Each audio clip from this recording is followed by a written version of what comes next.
নমস্কার বন্ধুরা, আমি হলাম শ্রী। মালশ্রীর রান্নাঘরে আপনাদের সকলকে স্বাগত। ইলিশ মাছ খেতে আমরা কম বেশি সকলেই ভীষণ ভালোবাসি, তাই আমি আজকে আপনাদের সামনে চলে এসেছি বাঙালির একটি ঐতিহ্যবাহী রেসিপি নিয়ে, ইলিশ পাতুরি।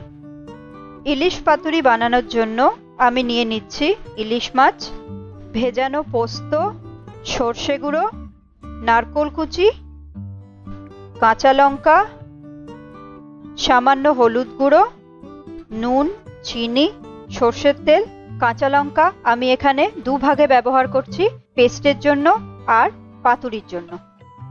আর নিয়ে নিচ্ছি কলা পাতা। এবার পোস্ত, সর্ষে, নারকোল কুচি, কাঁচা লঙ্কা, সামান্য হলুদ, নুন, চিনি আর সর্ষের তেল দিয়ে পাতুরির জন্য একটা পেস্ট তৈরি করে নিয়েছি। একটা বোলের মধ্যে কিছুটা পেস্ট নিয়ে তার মধ্যে একে একে ইলিশ মাছগুলো দিয়ে দেব। কিছুটা তেল অ্যাড করব। তারপর মশলার পেস্টের সাথে মাছগুলোকে ভালোভাবে মাখিয়ে নেব।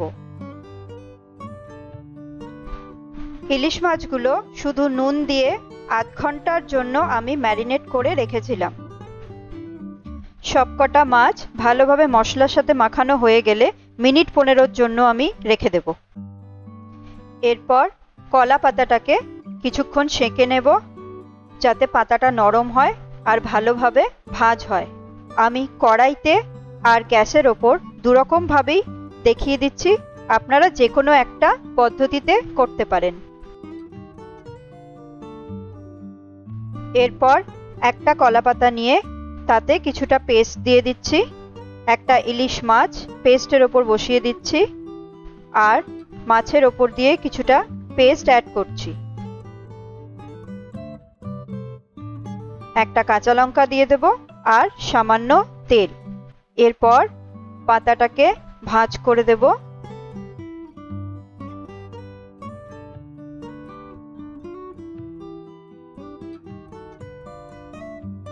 আর একটা সুতো দিয়ে পাতাটা ভালো মতো বেঁধে দেব, যাতে মশলাটা বাইরে বেরিয়ে না আসে। এভাবে সবকটা মাছ আমি একে একে কলা পাতাতে ভালোভাবে মুড়ে সুতো দিয়ে বেঁধে দেব।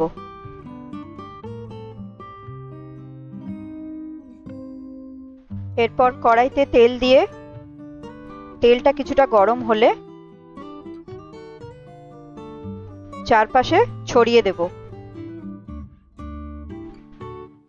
তারপর একটা একটা করে কলা পাতা কড়াইয়ের মধ্যে বসিয়ে গ্যাসটাকে মিডিয়াম ফ্লেমে করে দিয়ে ঢাকা দিয়ে দেব।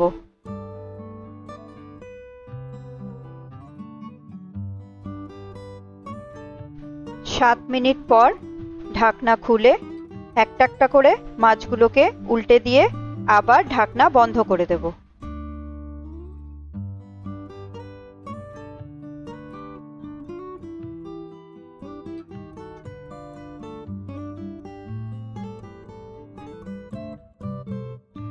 আবারও 7 মিনিট পর ঢাকনা খুলে দিচ্ছি। মাছগুলোর দুপিঠই হয়ে গেছে। আমি যেহেতু মিডিয়াম সাইজের ইলিশ মাছ ব্যবহার করেছি, তাই এক পিঠ রান্না হতে আমার 7 মিনিট সময় লেগেছে।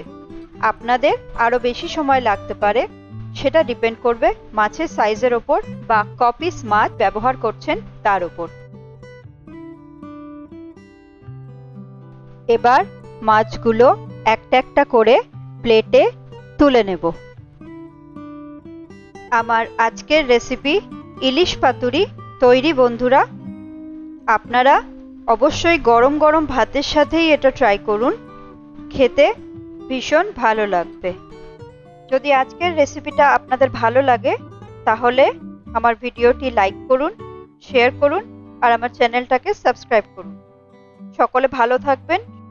আমি শ্রী, আপনাদের সকলের সাথে দেখা হচ্ছে নেক্সট একটি রেসিপির সাথে।